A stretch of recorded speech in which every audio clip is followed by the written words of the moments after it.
Pero sí es muy importante, doctor Navas, de todas formas, saber, o sea, lograr encontrar la persona que comete el delito. Pues claro, como doctor los Sánchez, cadáveres que aparecen botados.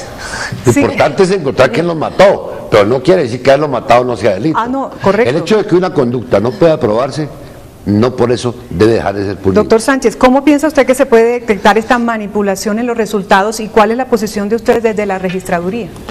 No, yo la verdad lo que pienso es que el daño está en la divulgación. Si uno mira, hay diversas clases de encuestas, unas que contratan las mismas campañas para ir adecuando el comportamiento o la opinión o el debate de una candidatura según lo que piense la opinión. Ese es un tipo de encuestas que se consumen, digamos así, internamente y que yo pienso que no son dañinas en sí mismo. Hay otras campañas que hacen parte, hay otras encuestas que hacen parte de la misma publicidad de las campañas. Es decir, pueden ser manipulada la pregunta, puede ser manipulada el medio, puede ser manipulado el universo.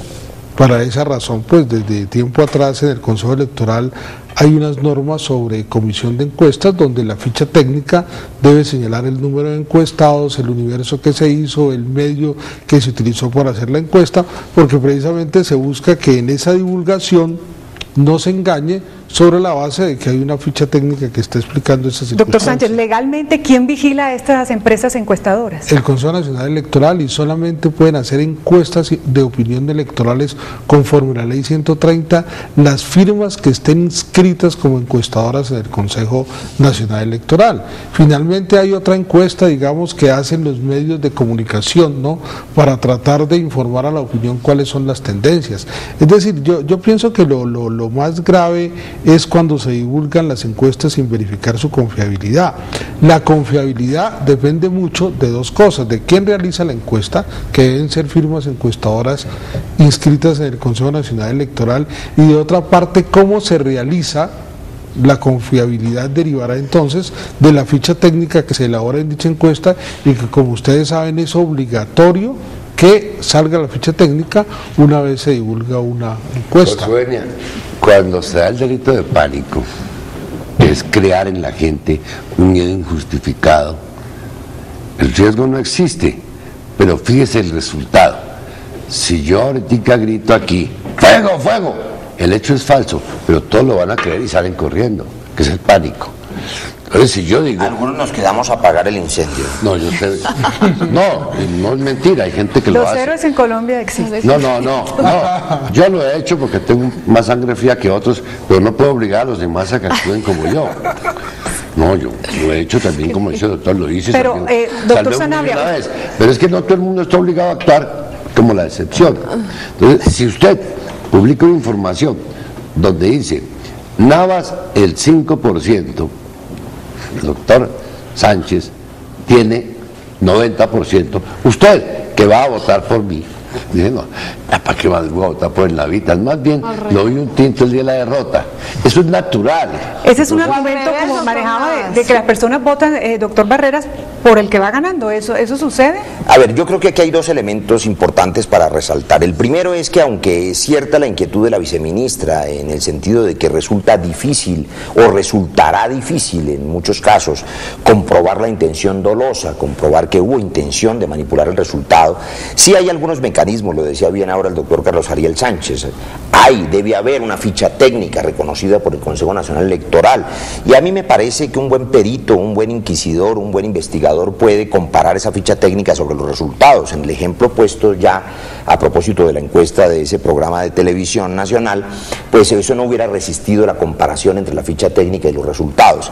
De manera que a mí sí me parece que vale la pena enfatizar como hecho punible el intento de manipular la opinión pública. El otro tema que me parece que está en el fondo es que los ciudadanos mejor informados, los ciudadanos que hoy se supone votan con mayor libertad, puedan comprender que no todas las encuestas dicen la verdad, que muchas de las encuestas tienen la intención de hacerlos equivocar o de sesgar su voto, y que confíen más bien en la información, en los programas, en lo que ven y oyen directamente de los candidatos, de los partidos, y sobre todo en la evaluación de la hoja de vida de los candidatos, porque también pueden decir cualquier cosa en campaña. Es decir, que la valoración del voto sea objetiva y no sea tramitada a través del sesgo que puedan imponer otro tipo de compañías encuestadoras. Doctor Sanabria, en ese orden de ideas, ¿cómo, como se dice hoy, cómo socializar esta ley? Es decir, ¿cómo hacer una cultura para que el ciudadano sepa por quién votar con un criterio que tenga que ver pues con el programa que tiene el candidato? Esa es una responsabilidad que los partidos políticos deben de asumir, o debemos de asumir. Tenemos en nuestras manos una decisión histórica como es el de elegir un gobernante o un servidor público. Por consiguiente, como lo decía Germán Navas, se puede inducir a través de una encuesta al error o al engaño. Pero no solamente eso, yo creo que la normatividad vigente debe establecer una veda o una cuarentena previo al día electoral, porque es que una encuesta divulgada 48 horas antes de una elección indudablemente puede variar un resultado electoral o puede llevar al elector, el colombiano por excelencia, por cultura, es muy emotivo. ¿Y para dónde va Vicente? ¿Para dónde va la gente? Entonces es como establecer una veda mucho más amplia, una cuarentena donde se prohíba divulgar estas encuestas, porque indudablemente la historia reciente nos indica que de una u otra manera sí influyen e inducen al elector a tomar una decisión. Esto es una propuesta interesante, señor registrador. ¿Usted qué opina? Hay una veda informativa en Colombia desde la ley 130, que es las encuestas exit poll, fuera de urna, eso en boca de urna, esas están prohibidas, pero también está la veda del día anterior de las elecciones, que no hay actos públicos, tampoco 24 horas. se divulgan encuestas.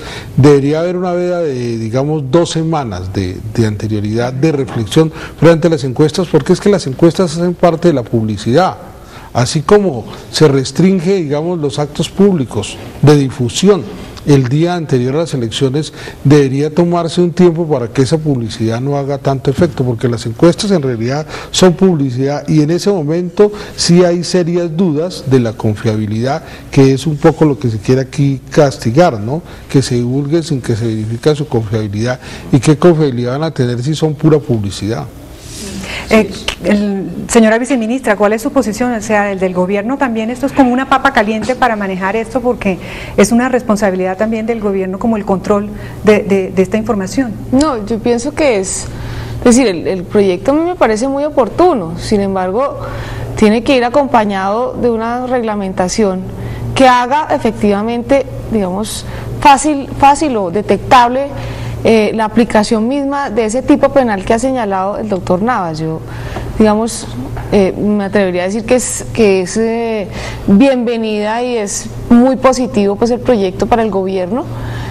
Sin embargo, debe tener un desarrollo, por ejemplo, que se limite no solamente la veda pues que aquí habla el doctor Sanabria, sino adicionalmente que las empresas encuestadoras cumplan no solamente con los requisitos de seriedad, sino que las encuestas deben estar hechas, digamos, mínimamente con un número poblacional determinado, teniendo en consideración un número de ciudades cuando se trate de candidatos nacionales. Es decir, una serie de requisitos que me parece que son muy importantes para poder ejercer de manera pues seria ese control. Igualmente, yo estoy de acuerdo en que las encuestas sí definitivamente modifican la intención de voto, no solamente para no votar por alguien que tenga un bajo porcentaje en las encuestas, sino también cuando hay una persona que tiene un porcentaje muy alto y se trata, por ejemplo, de cargos a corporaciones públicas, puede resultar perjudicado porque bueno, ya está sobrado de lote pues en votos, ayudémosle más bien a alguien más, y eso también pasa. Eso que no tan juega, es decir, lo importante, si nosotros todos los colombianos fuésemos profesionales con las capacidades de los que están acá, que podemos analizar el alcance de una encuesta, pues diríamos, bueno, no nos afecta tanto, pero como el 90% de nuestros compatriotas no tienen esa capacidad intelectual, son gente que frente a cualquier grito actúan, y si ese grito viene en letras de moldes, en lo que para ellos es la Biblia. Que conste que es el doctor Navas del Polo Democrático el que dice que el 90% de los colombianos reaccionan a gritos, a los gritos. Bueno, pero de todas formas encontramos que en este panel hay una cierta unanimidad a pesar de la recomendación. Es mucho más inteligente. Estoy de acuerdo en que hay que prevenir la manipulación.